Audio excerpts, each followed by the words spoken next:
जय श्री ओम नमः सिद्धेभ्यः। जय श्री ओम नमः सिद्धेभ्यः। जय श्री ओम नमः सिद्धेभ्यः। ओंकार बिंदु संयुक्तम नित्यं ध्यायन्ति योगिनः कामदं मोक्षदं चैव। ओंकाराय नमो नमः। मंगलम भगवान वीरो मंगलम गौतमो गणी मंगलम जय धर्मोस्तु मंगलम सर्वमंगल मांगल्यम सर्वकल्याणकारकम प्रधानम सर्वधर्माणां जैनं जयतु शासनम। जैनं जयतु शासनम। जैनं जयतु शासनम।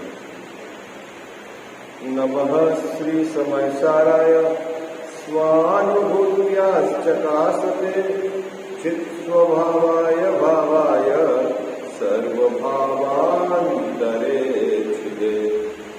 वन्दितु सर्वसिद्धे ध्रुवमचलमनोहं गतिं पट्ये। वोक्षामि समय पावन मीनमो शुद्ध केवली फणिदम्। इस भव तरु का मूल एक जानहु में क्या भाव।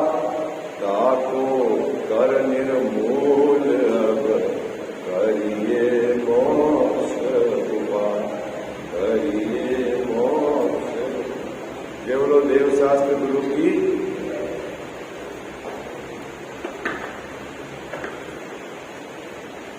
मोक्षमान प्रकाशक ग्रंथ विराजमान है। 7वें अधिकार के आधार से निश्चयाभासी मिथ्या दृष्टि या दूसरे शब्दों में कहें जैन मिथ्या दृष्टि है ना। क्या दूसरे शब्दों में कहें जैन मिथ्या दृष्टि और उसको शार्प रूप देना है और उसकी धार को तीखी करनी है तो ऐसा कह सकते हैं जैन मिथ्या दृष्टि वो जो शास्त्रों का अभ्यास करते हैं। तो क्या शास्त्र के अभ्यास करने से मिथ्या दर्शन होता है? ऐसा है नहीं। तो फिर ये बार बार आप एक बात कहते हो कि शास्त्रों का अभ्यास करने वाली ये 3 प्रकार की मिथ्या दृष्टि।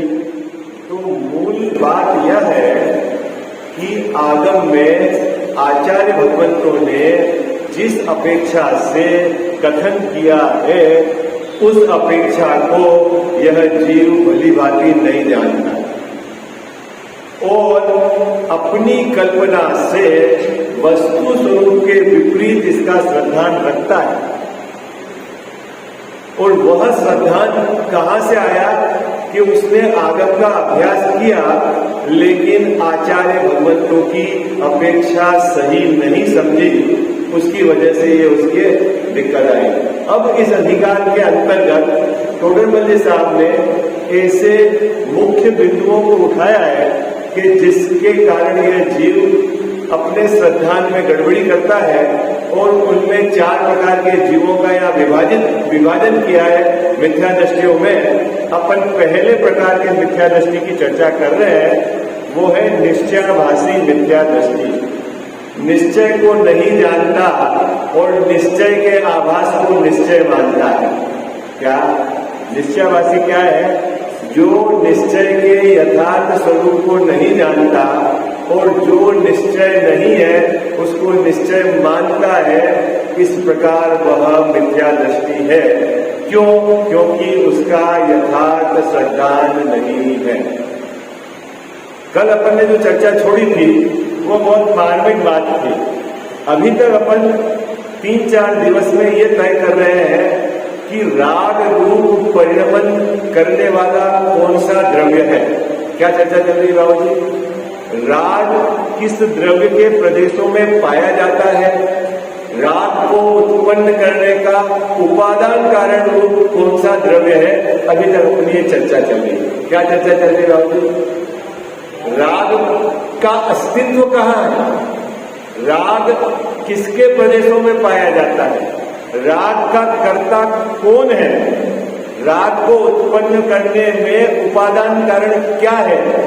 क्या बात, इससे क्या बात नक्की करी थी अपन ने कि राग जीव ही करता है। कौन करता है? राग कौन करता है? करें भैया, जीव ही करता है। राग किनके प्रदेश, किसके प्रदेशों में पाया जाएगा? जीव के ही प्रदेशों में राग पाया जाएगा। शरीर के प्रदेशों में राग नहीं पाया जाएगा, कर्म के प्रदेशों में राग नहीं पाया जाएगा। ठीक है। राग को उत्पन्न करते समय उपादान कारण और निमित्त कारण की कल चर्चा हुई थी। ठीक है। और ये निश्चयाभासी मिथ्या दृष्टि क्या गड़बड़ी करता है उसकी बात चल रही थी। क्या बात हुई थी कि मात्र निमित्त ही कारण को वह कारण मानता है। मुद्दा क्या है? निमित्त कारण को ही कारण मानता है और उपादान कारण तो उसने उड़ा दिया। क्या कनक भैया? उपादान कारण को क्या कर दिया उसने? उड़ा दिया।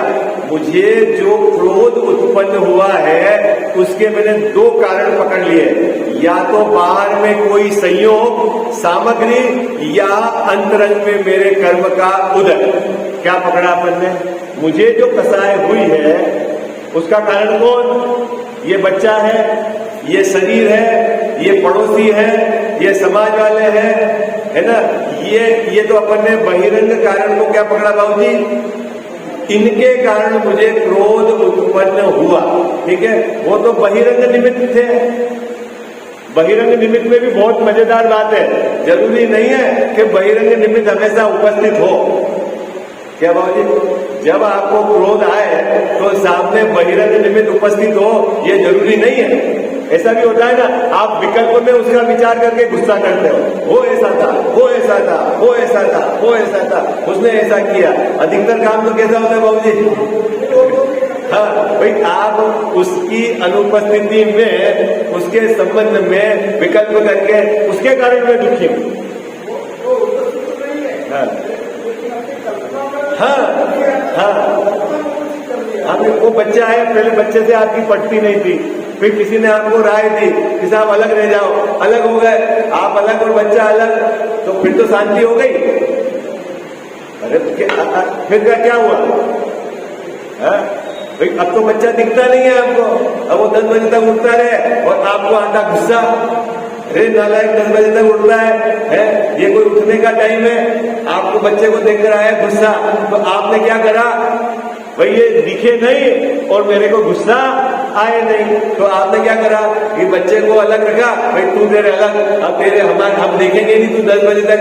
फिर भी क्या होता है कि आप यहाँ बैठे हो, बच्चा अलग रह रहा है, तो भी कल्पना करके नालायक अभी तक तो उठा ही नहीं होगा।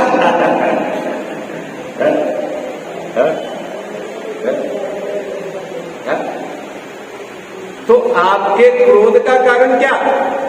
वो बच्चा है? फिर नहीं तो कोई थोड़ा बहुत जो शास्त्र का अभ्यास करता है, चारों अनुयोग को मिलान नहीं करता, वो ऐसा क्या करूं, मेरे तो पाप कर्म का उदय। क्या उसने दूसरा कारण क्या पकड़ा? मेरे तो पाप कर्म का उदय है, जिसके कारण ये मेरे को ऐसा बेटा हुआ और उसके कारण मेरे को कष्टाएं होती। लेकिन वह जीव कभी भी यह विचार नहीं करता कि क्रोध रूप परिणमित मैं ही हुआ हूं, उसका उपादान कारण मैं हूं, वो तो निमित्त कारण है। आई बात है क्या बाबूजी? निश्चयाभासी मिथ्या दृष्टि ने क्या गड़बड़ी करी? उसने क्या करा? मात्र निमित्त ही को कारण माना, उपादान कारण तो उड़ा दिया उसने। क्या? जब भी क्रोध रूप परिणमित होता है तो उपादान और निमित्त में भाषा समझ में आती नहीं, शास्त्रीय भाषा है। जो कार्य के उत्पन्न होने के काल में उपस्थित रहे, कार्य रूप परिणमित तो नहीं होवे, वो तो है निमित्त कारण। क्या है परिभाषा? बोलो, परिभाषा क्या है? क्या परिभाषा क्या है? भाषा जी परिभाषा क्या है? जो कार्य के उत्पन्न होने के काल में उपस्थित रहता है, कार्य रूप परिणमित नहीं होता, उसको क्या बोलते हैं? निमित्त कारण। और उपादान कारण किसको बोलते हैं? जो स्वयं कार्य रूप परिणमित होता है। ठीक है, सरल बात है। अब गुस्सा आया तो क्रोध रूप परिणमित कौन हुआ? कौन हुआ क्रोध रूप परिणमित? जीव स्वयं हुआ है। उपादान कारण क्या है? जीव स्वयं क्रोध रूप परिणमित हुआ है। और फिर निमित्त कारण क्या? निमित्त कारण की परिभाषा क्या हुई? निमित्त कारण की परिभाषा बाबूजी कि वो कार्य रूप परिणमित नहीं होता, वो तो मात्र उपस्थित रहता है? अब बच्चे को देखकर गुस्सा आ रहा है और आप परिभाषा तो बढ़िया बोल रहे हो, ये तो निमित्त कारण है, इसके निमित्त मेरे को गुस्सा आया। और निमित्त कारण क्या? कि जो कार्य रूप परिणमित नहीं होवे, वो कार्य के समय सिर्फ खड़ा रहे। अब गुस्से रूप तो आप स्वयं परिणमित हो रहे हो, क्रोध रूप तो आप स्वयं परिणमित हो रहे हो, और कारण किसको कह रहे हो? ये बच्चा ऐसा है, ये पड़ोसी ऐसा है, ये बहू ऐसी है, ये पोता ऐसा है, बाबूजी समाज ऐसा है, देश ऐसा है। क्या करें? कह साहब, और ये तो सब निमित्त कारण है। अभी जो यहाँ जो श्लोक लिखा है टोडरमल साहब ने बाबूजी, उसमें ये बहुत मार्मिक बात है। क्या बहुत मार्मिक बात है यहाँ पे जो निश्चयवासी में थे कि मात्र निमित्त ही को कारण मानता है। आई बात समझ में? ये एक इंपॉर्टेंट बात है। इसका मतलब है कि बस निमित्त है, उससे ही काम हो रहा है, उपादान को तो इसने हटा दिया। तो टोडरमल साहब कह रहे हैं कि उसकी बुद्धि अंध है। क्या कह रहे हैं? अंध बुद्धि से जो युक्त है। देखो ये बात निकालो, कल अपन ने जो श्लोक छोड़ा था ना, पेज नंबर 208, पेज नंबर 208। ग्रंथ बहुत है, पर्याप्त है। आप सब लोगों के पास 100-150 ग्रंथ है ना? सब ग्रंथ लेके बैठना और घर पे भी अपने को एक ग्रंथ रखना है ना? सरल ग्रंथ है, अपनी भाषा में है, सीधे अर्थ पकड़ में आता है। जब भी आप पढ़ोगे आपका मन लग जाएगा। इसको पढ़ने के लिए कोई आपको संस्कृत, प्राकृत ऐसा कोई आपको सीखने की जरूरत नहीं है। न्याय व्याय सब टोडरमल साहब ने लॉजिक यहाँ पर इसमें देश भाषा में बनाया है। ठीक है, देखो 208 नंबर का श्लोक कहाँ से लिया है? समय सार से लिया है, अध्यात्म ग्रंथ से ये श्लोक लिया है। और क्या लिखा है? शुद्ध बोध विदुरांत बुद्धय। मिल गई पंक्ति आपको? कनक भैया मिल गई पंक्ति? क्या लिखा है? श्लोक की अंतिम पंक्ति है, क्या लिखा है? शुद्ध बोध विदुरांत बुद्धय। कितने लोगों को मिल गई पंक्ति? सबको मिल गई। देखो अब इसका अर्थ क्या है? शुद्ध ज्ञान से रहित जिसकी बुद्धि अंध है। क्या अर्थ है इसका बाबूजी? ये तो संस्कृत में लिखा हुआ श्लोक है आचार्य अपरचंद स्वामी का। क्या कहा साहब? अंतिम शब्द जो मैं बोल रहा हूं उसका क्या अर्थ है? शुद्ध बोध विदुरांत बुद्धय। शुद्ध ज्ञान से रहित जिसकी अंध बुद्धि है। किसकी अंध बुद्धि है? तो लिखा है ना, राग जन्मनी, राग के जन्म में, राग के उत्पन्न में, पर द्रव्य में निमित्तताम, पर द्रव्य को ही जो निमित्त मानता है। क्या लिखा? राग उत्पन्न में, राग के जन्म में जो जीव पर द्रव्य को ही निमित्त मानता है, तो क्या पर द्रव्य निमित्त नहीं है? हाँ, अब बाबूजी ने बात पकड़ ली है। निमित्त, कर्म तो निमित्त है। तो यहां क्या कहना चाह रहे हैं? अरे भैया वो निमित्त है, उपादान नहीं। क्या क्या कहा? वो निमित्त है, उपादान नहीं। तो उपादान कारण क्या है बाबूजी? है उपादान कारण क्या है? जीव का अज्ञान। जब जब भी हमको कसाय उत्पन्न होती है, जब जब भी हम दुखी होते हैं, असली कारण कौन है दुखी होने का? दुख उत्पन्न करने वाला कनक भैया कौन है? जीव का अज्ञान। कौन जीव? मेरा। अब अज्ञान क्या है? बोलो भाई। अरे कहां, देखो अभी तक अपन कहां तक पहुंच गए? कौन दुख बच्चा उत्पन्न कराता है नहीं कराता? शरीर, कर्म है, कोई भी नहीं कराता है। तो अब इन तीनों को तो नहीं पकड़ोगे आप जब जब भी दुखी होंगे तो? बोलो भाई, है? बोलो, क्या शरीर दुख उत्पन्न कराता है? अरे हाजिया ना, कुछ तो बोलो आप। इतने 60-70 लोग हो आज यहाँ पे, आवाज ही नहीं आ रही आपकी, है? अरे हाँ, तो अब शरीर को तो नहीं पकड़ेंगे भाई, वो उत्पन्न नहीं कराता। बच्चा तो दुख उत्पन्न नहीं कराता है, पत्नी तो दुख उत्पन्न नहीं कराती। कौन दुख उत्पन्न कराता है? जीव का स्वयं का अज्ञान।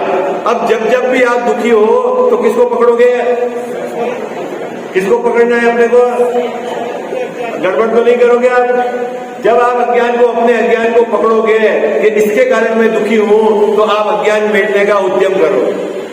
ऐसे कैसे हो सकता है? मैं बताता हूँ आपको। बाबूजी, जब आपका किराए का मकान था तो आपको दुख कैसा लग रहा था? ये क्या रोज सामान इधर से उधर ले जाना है, कुछ भी हो जाए, बैंक का कर्जा मिले, 20 साल तक किस्त भरते रहेंगे, लेकिन घर का मकान चाहिए। काहे के लिए? क्यों? क्योंकि आपने दुख का कारण क्या माना था? क्या? कि ये बार बार सामान इधर से उधर ले जाना है, कैसे भी हो जाए, भले ही किस्त भरते रहेंगे, जैसा ओवर टाइम करेंगे, लेकिन मकान तो चाहिए घर का, क्योंकि किराए के मकान में आपने दुख माना। ठीक है, अब मैं कह रहा हूं कि दुख का कारण हमारा अज्ञान है, ये बात आपको बैठ जाए तो सबसे पहले क्या करोगे आप? कैसे भी करके मेरे को अज्ञान मिटना है। बोलो, अब जिसके ये बात बैठ जाएगी वो तो अज्ञान बैठने का उद्यम करेगा, और जिसके नहीं बैठेगी वो ठीक है साहब, पंडित जी का तो कहना है और हमारा सुनना है। बात तो बराबर है नहीं बाबूजी? है ना? ऐसा ही है ना? तो अभी यहां देखो क्या कह रहे हैं, रागादिक की उत्पत्ति में जो परद्रव्य ही का निमित्त बना मानते हैं। गणक भैया, यहाँ ही महत्वपूर्ण बात है ना? परद्रव्य मतलब कर्म निमित्त तो होता है राग की उत्पत्ति में, लेकिन मात्र निमित्त ही है, और दूसरा कारण उपादान कारण तो जीव स्वयं है वहां। लेकिन इसने क्या करा? निश्चयभाषी मिथ्या दृष्टि ने, आप तो बिल्कुल अकर्ता, मैं क्या करूं, मेरी तो कोई गलती नहीं थी, अगर वो नालायक नहीं होता तो मेरे को गुस्सा नहीं आता। अच्छा है? बोलो क्या? नहीं बाबूजी, यदि उसने गाली नहीं दी होती तो मेरे को गुस्सा नहीं आता, मेरी कोई गलती नहीं है, ऐसा ही बोलते हैं ना अपन? अरे बोलो ना। उसने मेरे बारे में उल्टा सुल्टा कहा, जबकि मेरी माँ कोई गलती नहीं थी, इसलिए मेरे को गुस्सा आ गया, है ना? जैसा गुस्सा किसको आया?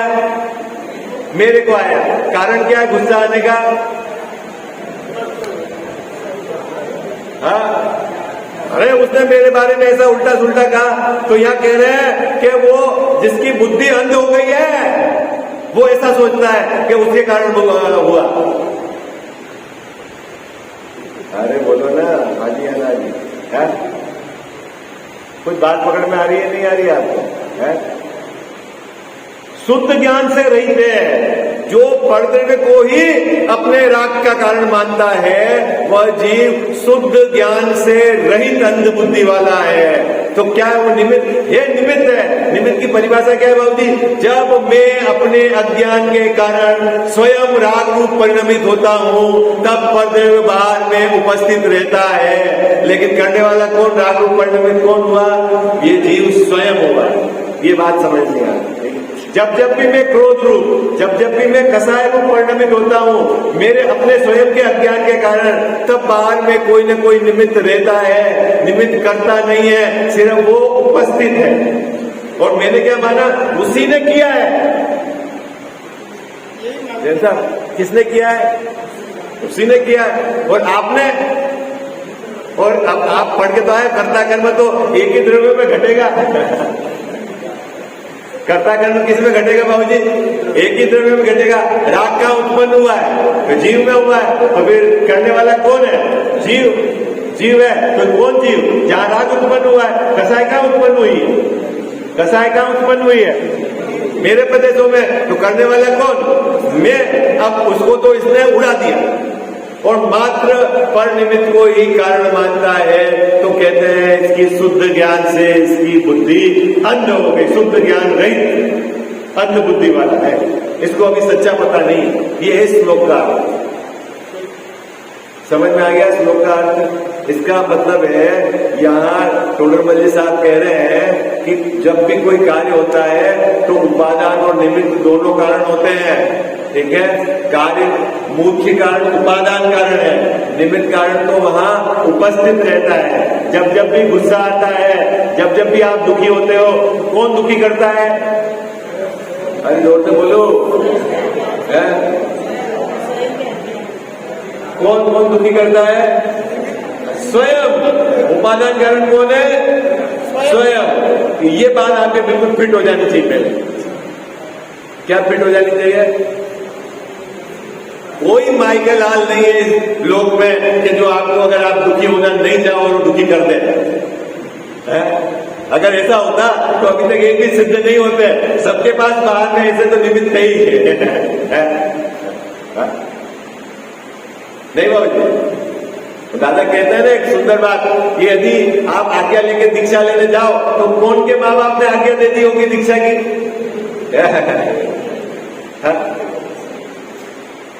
फिर अगर बाहर से ही काम होने वाला हो तो फिर उपादान का क्या रोल है? अरे वो तो बाहर तो निमित्त है, कुछ नहीं करते, वो उपस्थित रहते हैं, उसका नाम निमित्त है। आई बात समझ में? चले आगे संजय जी भाई साहब। जब जब भी गुस्सा आता है तो किसके कारण? मैं स्वयं अपने अज्ञान से क्रोध, मान, माया, लोभ, कसाय रूप परिणमित होता हूं। तो सबसे पहले किसको पकड़ना? किसका गला पकड़ना? स्वयं के अज्ञान का। आई बात समझ? अन्य का गला पकड़ा तो समझ लेना मेरी बुद्धि।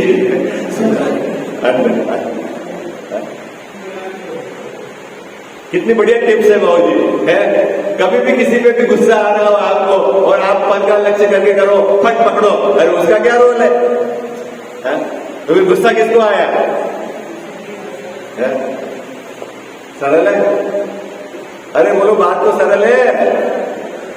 हाजी है ना जी? सुनने में अच्छी लगती है, करने में अच्छी है?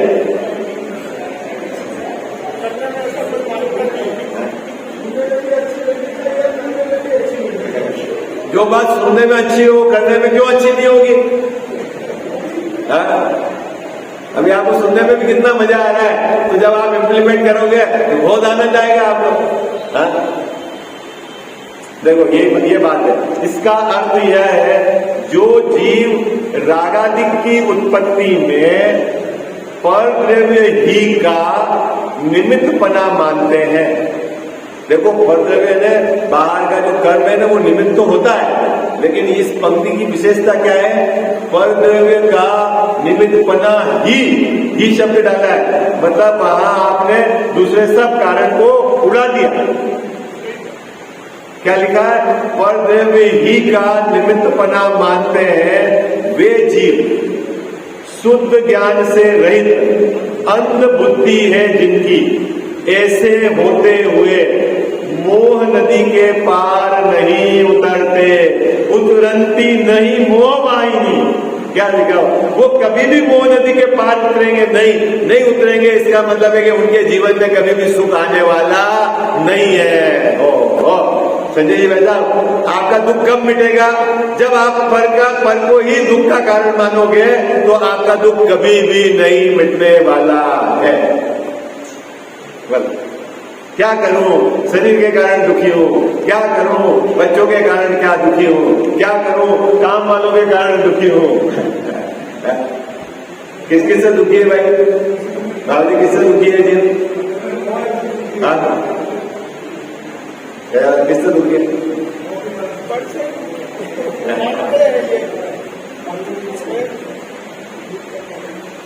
बहुत बाबू कितने लंबे समय से अपन पंक्तियां बोलते हैं, वे भूल स्वयं निज वैभव को। अपना वैभव की खबर ही नहीं है। क्या है मेरा वैभव?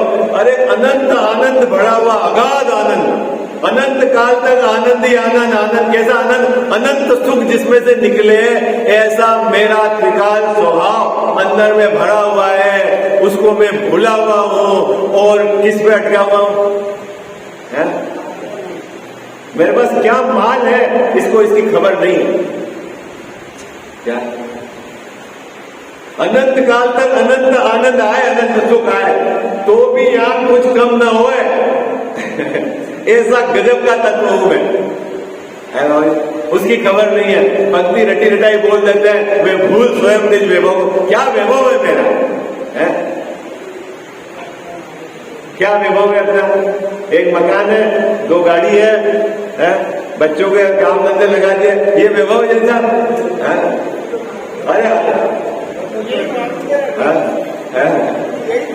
अरे लोगों को जाने दो, अपन क्या मान रहे हैं भाई? जो समझेगा वो लगेगा इस लाइन में। आई बात समझ? नहीं समझेगा वो तो अनादि से रगड़ रहा है। यहाँ तो हम भूल मिटाने के लिए आए ना। क्या पुण्य के उदय में क्या है बाबूजी? है बोलते तो ऐसा ना, चक्रवर्ती की संपदा, इंद्र शनि के भोग, काग बीट, कौवे की बीट है। तो आपको चक्रवर्ती की संपदा मिली क्या है अपने को? अभी क्या है अपने पास? है जैसा 5-25 करोड़ रुपए हो गए, उसमें क्या है अभी इसको मालूम नहीं। चक्रवर्ती की संपदा किसको बोलते हैं? पगला रहा है वो किसमें पगला रहा है? 5-25 करोड़ रुपए हो गए, उसमें पगला रहा है। वो बोलता बहुत है, चक्रवर्ती की संपदा, इंद्र शनि के भोग। क्या पावर होगा सम्यक दृष्टि का? आप देखो अंदर में श्रद्धा का कितना जबरदस्त जोर होगा है कि उसकी कोई कीमत नहीं है।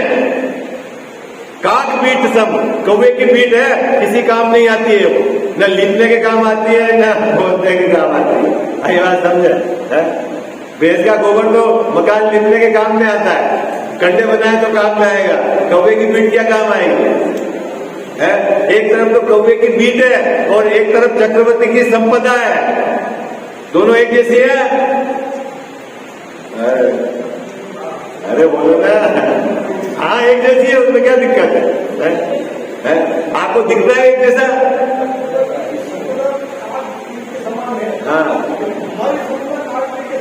हाँ तो आपकी ओर अलग है क्या?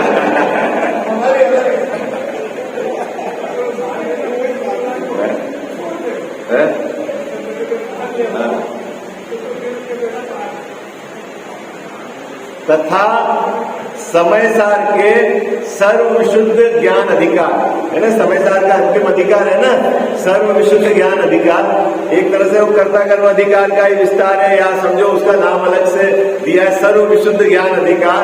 उसमें जो आत्मा को अकर्ता मानता है, देखना बाबूजी, दृष्टि कराई समय सार में पूरा एंगल अकर्ता क्या है? भगवान।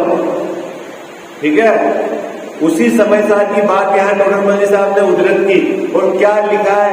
जो आत्मा को अकर्ता मानता है और यह कहता है, क्या अकर्ता नहीं है क्या आत्मा? है अकर्ता नहीं है? अरे भैया अकर्ता की दृष्टि करानी है। निष्क्रिय तत्व हूं मैं, परम पारिणामिक भाव हूं, कारण परमात्मा हूं। ये जो बात है ये क्या है? द्रव्य की दृष्टि कराने की है, और ये बात समय सार में है।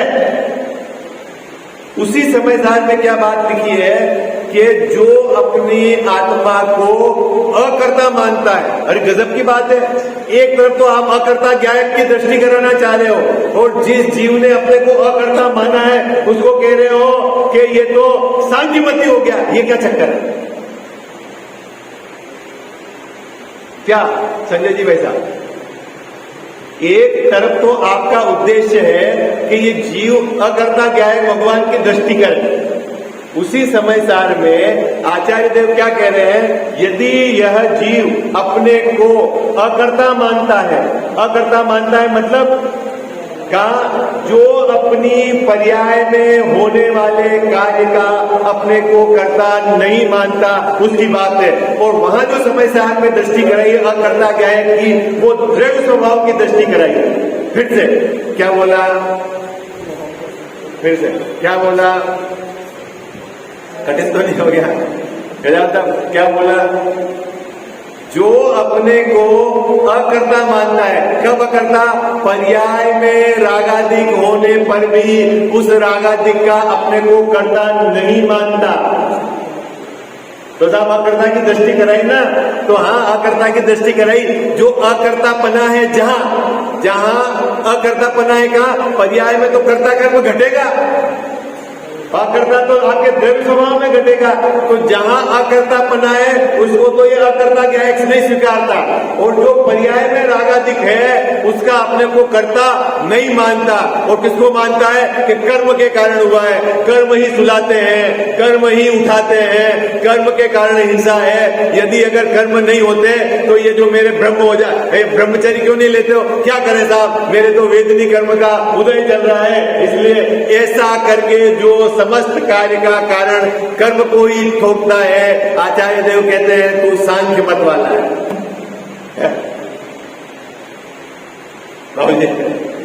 ये समझदार की बात है। उसी समझदार में अकर्ता ज्ञायक बताया, वो सर्वविशुद्ध ज्ञान अधिकार आएगा क्या? तो ये क्या गड़बड़ हो रही? देखो, एक है द्रव्य स्वभाव और एक है पर्याय स्वभाव। क्या बाबूजी? द्रव्य स्वभाव और पर्याय स्वभाव। मैंने ये यहाँ दो अलग अलग कर दिए, ऐसे अंदर वस्तु में ऐसे नहीं है, एक अलग अलग, ठीक है? ये तो आपको समझाने के लिए करें। क्या कल्यावस्था? एक है द्रव्य स्वभाव और एक है पर्याय स्वभाव। पर्याय स्वभाव में प्रति समय परिणमन पना है और ये द्रव्य स्वभाव नित्य है। यहां परिणमन है, इसका मतलब है कि यहां कर्ता कर्म घटेगा, क्योंकि हर समय चेंज है। जब चेंज है तो कोई ना कोई कर्ता होगा। आई बात समझ में? क्या जहां परिणमन है वही कर्ता कर्म घटेगा। परिणामी द्रव्य में कर्ता कर्म घटेगा, अपरिणामी द्रव्य में कर्ता कर्म नहीं घटता। क्या फिर से कठिन हो गई भाषा? जहां चेंज हो रहा है वहीं तो काम होगा। जहां कुछ चेंज नहीं हो रहा है वहां नया काम क्या हुआ? तो नया काम हुआ ही नहीं, तो वहां कर्ता कर्म कैसे घटेगा? फिर से क्या कर्ता कर्म क्या घटेगा? हाँ, पर्याय में जहां परिणमन हो रहा है, जहां परिवर्तन हो रहा है, जहां चेंज हो रहा है, वहां कर्ता कर्म घटेगा। अब क्या हो रहा है? रागादिक तो है यहां, कहां? पर्याय में, ठीक है? और आचार्य देव ने अध्यात्म ग्रंथों में द्रव्य की दृष्टि कराने के लिए ये कहा था कि ये तो अकर्ता ज्ञायक है। कौन? द्रव्य स्वभाव आत्मा, उसकी दृष्टि कराने के लिए उसको क्या कहा था कि तू तो अकर्ता ज्ञायक है। तो इसने क्या समझा कि ये पर्याय में जो रागादिक है इसको भी मैं नहीं करता, ये तो कर्म कराते हैं, मैं तो अकर्ता ज्ञायक। तो पर्याय की तरफ से उसने अकर्ता ज्ञायक स्वीकार किया, द्रव्य की तरफ से उसने अकर्ता ज्ञायक स्वीकार नहीं किया, इसलिए वो मिथ्या दृष्टि। अजय भैया बात पकड़ में हाँ? फिर पर्याय में जो राग हो रहा है वो क्या बोले? वो कर्म करा रहे हैं। मैं क्या करूं जैसा है? अब बच्चे की मैंने ट्यूशन लगा दी, कोचिंग क्लास में फीस भर दी है, लाने ले जाने की व्यवस्था कर दी, फिर भी नालायक नहीं पढ़े, तो मैं क्या करूं? है? तो भाई तू गुस्सा तो मत कर, ये तो तेरे हाथ की चीज है। बच्चे का पढ़ना नहीं पढ़ना बाबूजी, वो तो उसके हाथ की चीज है। तेरे हाथ की चीज क्या है ये बता?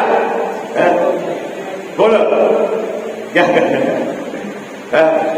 बोलो बाबूजी, वो जो गुस्सा करने की वो तो तेरे हाथ की चीज है। नहीं नहीं, अगर वो ऐसा नहीं करता तो गुस्सा नहीं आता। बोलो हाँ? तो जो अपने को क्या मानता है? अकर्ता मानता है। किसका अकर्ता?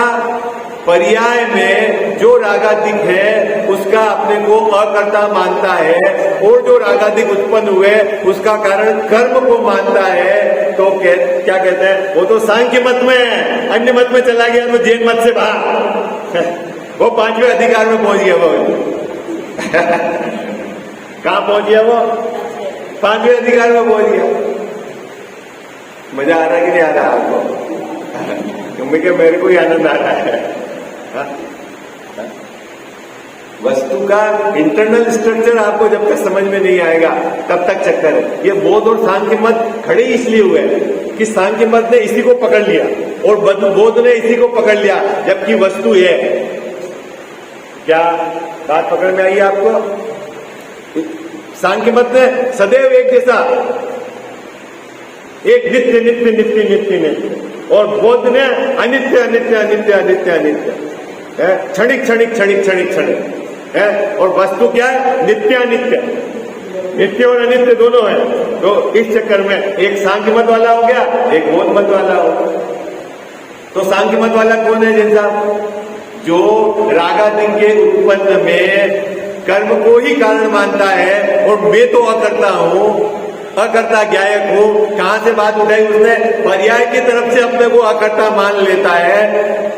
पढ़ता ग्रंथ में क्या आचार्य देव ने कहा, मैं तो अकर्ता ज्ञायक हूं, तो द्रव्य स्वभाव की तरफ से तो हुकार नहीं बढ़ता, अकर्ता। हुकार कहां से बढ़ता है बाबूजी? पर्याय की तरफ से बढ़ता। तो कहते हैं कि ये तो सांख्य मत है। क्यों सांख्य मत होगी? कि पर्याय अनित्य है और तूने पर्याय में ही नित्यपना मान लिया है, सांख्य मत हो गया। हाजी या नदी कठिन हो गया? देखो पढ़ते पैराग्राफ आपको समझ में आएगा। जो आत्मा को अकर्ता मानता है और यह कहता है कि कर्म ही जगाते हैं, कर्म ही सुलाते हैं, परघात से हिंसा है। क्या करूं? ये जीवों की हिंसा हो रही तो क्या करूं? ये परघात नाम का कर्म का उदय है, इसके कारण हिंसा है, मैं क्या करूं? है बाबू जी? क्यों पानी छान के पिए अपन? वो क्या करें? कर्म का उदय ऐसा है, इसलिए मेरे पानी छानने का भाव नहीं आ रहा है, मैं क्या करने वाला है? नहीं। वेद कर्म से अब्रह्म है? ये जो तेरे को ब्रह्म क्यों नहीं है? ब्रह्म भाव। क्या करूं? वेद कर्म का उदय, स्त्री वेद, पुरुष वेद, नपुंसक वेद। अब मेरे को है, अगर पुरुष हो तो स्त्री और के प्रति राग का भाव, मेरा कोई रोल नहीं है। जैसा उधर कर्म का उदय है, इधर ऐसा राग का भाव आएगा, इसके कारण है वो सब है? वेद कर्म से अब्रह्म है, इसीलिए कर्म ही करता है। क्या मानता है वो? तो गुरुदेव श्री इसके लिए बहुत बढ़िया बात कहते हैं कि अन्य मति से भी गया बीता है जो कर्म को कर्ता मानता है। क्यों? कि अन्य मति ने तो ईश्वर को कर्ता माना, कम से कम वो तो चेतन है, और इसने तो जड़ को कर्ता मान लिया कि जड़ करने वाला है, तो ये तो उससे भी गया बीता है। कितनी जबरदस्त पकड़ थी गुरुदेव श्री की, है? तत्व के संबंध में कितनी जबरदस्त पकड़ थी। अन्यमति तो बाबूजी ईश्वर को करता मानता है कि भगवान करने वाला है, वो इसने करा है, और इसने जैनों ने क्या करा? कर्म करने वाला है, अपना तो कोई रोल नहीं। तो वो तो अन्यमति से गया बीता हो गया कि उसने तो कम से कम चेतन ईश्वर को माना करता, तूने तो जड़ को करता मान लिया, कर्म को। तो आप कर्म करते हैं कि नहीं करते हैं? कर्म तो उपस्थित रहते हैं, करता जीव स्वयं है। क्या करता? कौन? अगर बाबूजी राग का कर्ता जीव अपने को नहीं मानेगा तो मेरे को प्रश्न ये है कि फिर राग का दुख किसको होगा? है? राग मिटाने का उद्यम कौन करेगा? ये बताओ ना। क्या करूं? मेरे तो दर्शन मोहनी का उदय है, इसलिए मेरे मिथ्या दर्शन है। जिस समय दर्शन मोहनी का उपशम छह उपशम हो जाएगा तब सम्यक दर्शन हो जाएगा। तो तू क्या करे? मैं तो बस कुछ करने वाला नहीं। अच्छा, तो फिर पुरुषार्थ क्या रहा? तो साहब ये लिखा नहीं क्या ग्रंथ में कि दर्शन मोहनी के उपसम छह उपसम से सम्यक दर्शन होता है? हाँ है, लिखा है, वो निमित्त कारण है। जब तू स्वयं अपने पर्दे में से हटकर, राग से भिन्न पड़कर, अपने ज्ञान स्वभाव के सन्मुख जाकर जब अंतर्मुख होकर निर्विकल्प स्व संवेदन करता है, तब बार में दर्शन मोहनी का उपसम होता है। निमित्त निमित्त संबंध है, वो है, कर्ता कर्म संबंध नहीं है। करेगा तो ये सम्यक दर्शन रूपी कार्य कहां प्रकट होगा? जीव में प्रकट होगा। जब जीव में प्रकट होगा तो कर्ता कौन होगा? जीव होगा।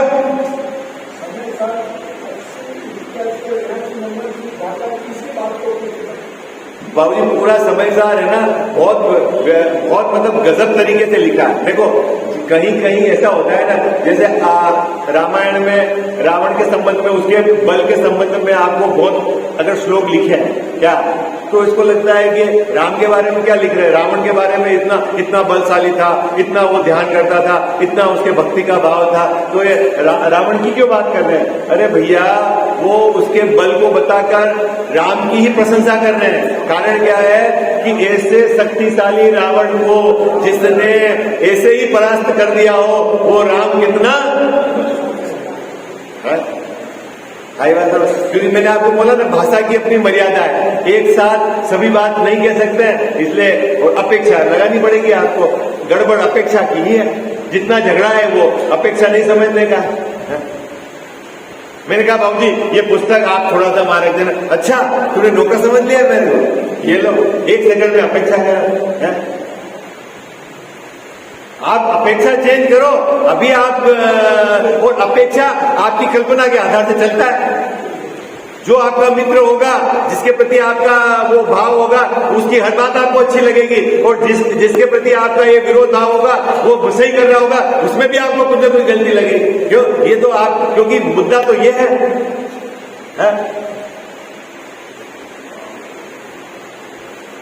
एक तो ये जीव बहुत शांति से बैठकर गहराई से विचार करे तो इसको अपनी कमी पकड़ में आए, और जब अपनी कमी पकड़ में आए तो वो तरीका ढूंढे कमी मेटने का, और कमी मेटने का सही तरीका मिले और सही तरीके से इम्प्लीमेंट करे तो कमी मिटे, बाकी तो कैसे काम होगा?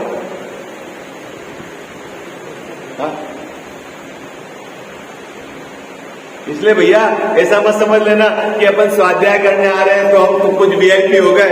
यहाँ जो बात कही गई है उसका अंतरंग में गहराई से अभ्यास करना, भेद डालना, राग से भिन्न पड़ना, अपना ज्ञायक स्वभाव को ऊर्ध्व करना, बुद्धि पूर्वक आप विषयों से हटना और अंतरंग में जाने का, 5 इंद्रिय विषयों से बुद्धि पूर्वक हटना, निवृत्ति लेके हटना, क्योंकि अभी हमारी कमजोर भूमिका है, हमारा बार बार उपयोग वहां जाता है। हट जाओ आप वहां से।